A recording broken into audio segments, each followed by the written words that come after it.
SVP-NPA एक ऐसा संस्थान जहां भारत के सभी IPS ऑफिसर की पूरी ट्रेनिंग होती है। यह संस्थान तेलंगाना के हैदराबाद में स्थित है। SVP-NPA का पूरा नाम है सरदार वल्लभ भाई पटेल नेशनल पुलिस एकेडमी। यह एकेडमी 277 एकड़्स के एरिया में फैला हुआ है। तो दोस्तों, आज की इस वीडियो में हम जानेंगे कि IPS ऑफिसर का SVP-NPA में पहला दिन कैसा होता है।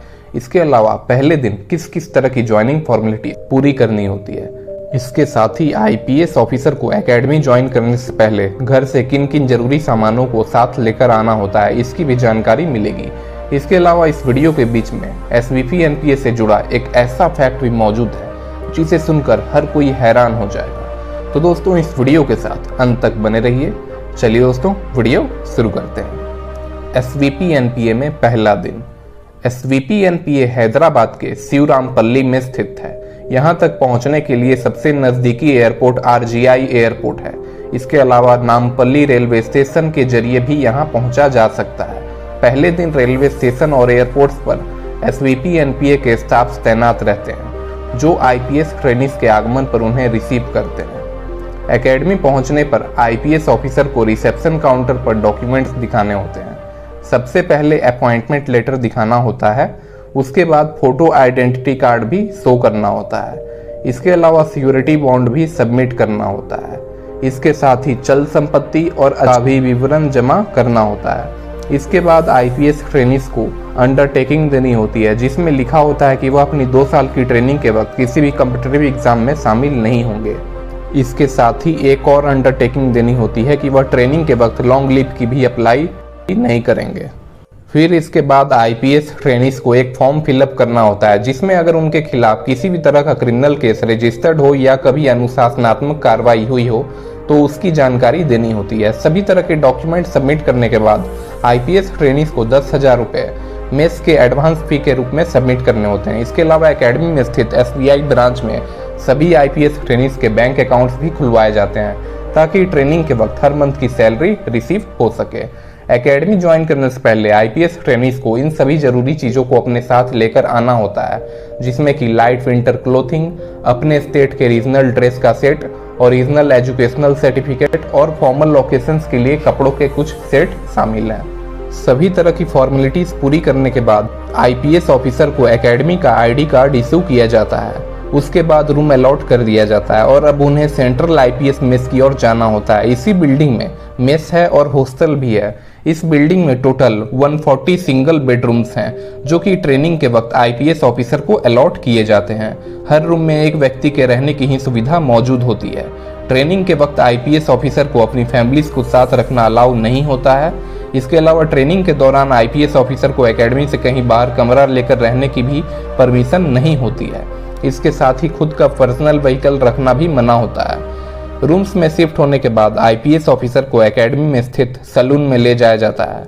यहाँ उनके बाल काफ़ी छोटे किए जाते हैं और उनकी शेविंग भी की जाती है।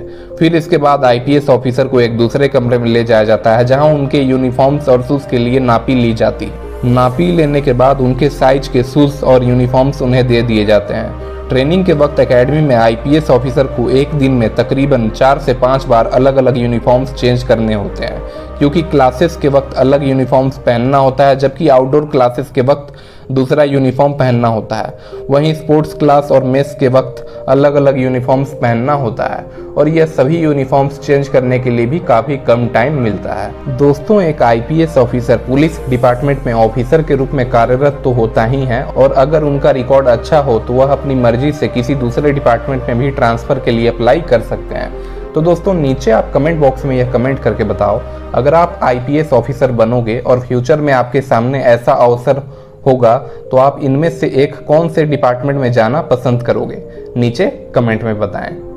यूनिफॉर्म्स रिसीव करने के बाद सभी IPS ऑफिसर एक दूसरे से इंट्रोड्यूस होते हैं। आपस में गहरी बातचीत करते करते समय कैसे बीतता है यह पता ही नहीं चलता। इस तरह से दोपहर का समय हो चुका है।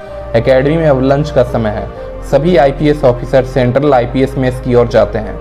मेस में पहुंचने के बाद IPS ऑफिसर लजीज और स्वादिष्ट व्यंजनों का लुत्फ उठाते हैं। यह मेस इतना बड़ा है कि यहाँ एक साथ 100 से भी ज़्यादा IPS ऑफिसर साथ बैठकर खाना खा सकते हैं। और दोस्तों, अगर आप यूपीएससी सिविल सर्विस एग्जाम की तैयारी कर रहे हैं तो आप दिशा पब्लिकेशन का 9 year wise UPSC CSE IAS mains का कॉम्बो परचेस कर सकते हैं। इस एग्जाम की तैयारी के लिहाज से ये बेस्ट बुक्स में से एक है।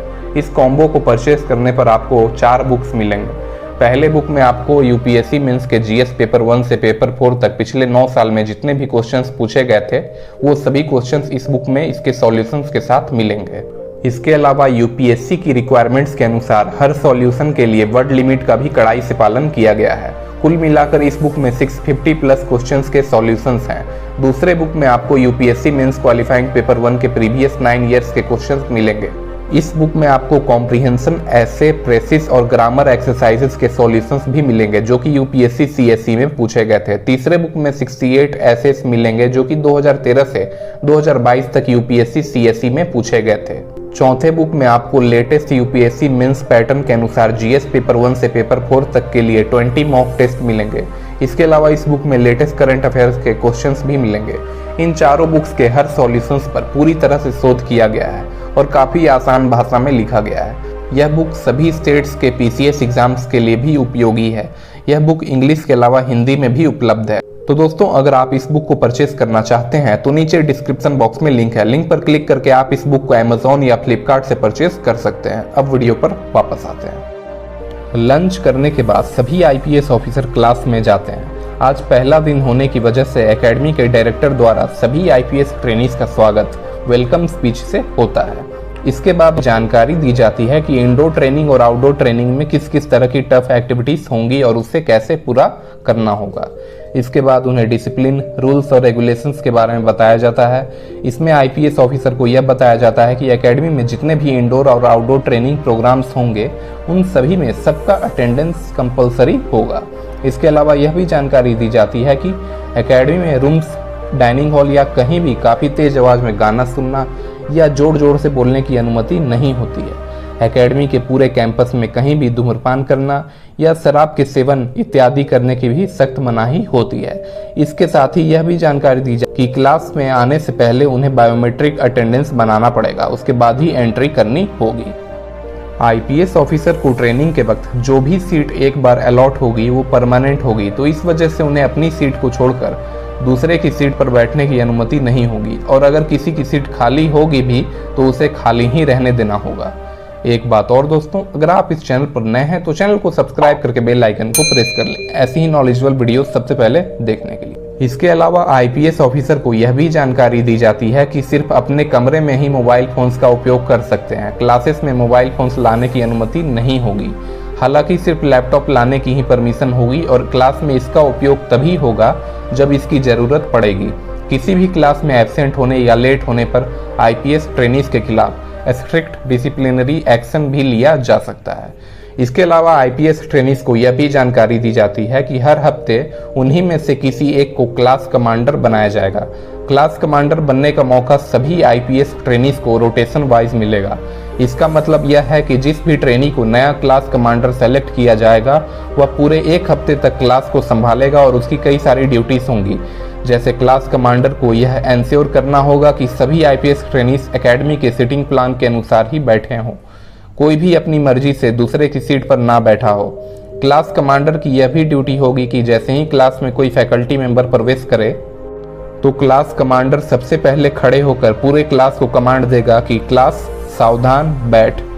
इसके अलावा क्लास कमांडर की यह भी जिम्मेदारी कि वह सभी के अटेंडेंस चेक करे और अटेंडेंस रिपोर्ट सबमिट करे। इसके साथ ही लेट कमर्स और एब्सेंटिस्ट की लिस्ट इन हाउस फैकल्टी को सबमिट करे।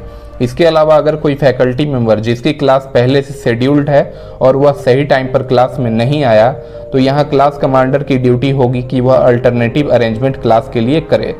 अगर कोई क्लास कमांडर दी गई जिम्मेदारी का गलत उपयोग करता है, जैसे वह गलत अटेंडेंस रिपोर्ट सबमिट करता है, तो ऐसा मामला पाए जाने पर उसके खिलाफ काफ़ी ज़्यादा सख्त अनुशासनात्मक कार्रवाई की जाएगी। इसके अलावा आईपीएस ऑफिसर को और भी कई तरह के रूल्स और प्रोटोकॉल्स के बारे में जानकारी दी जाती है।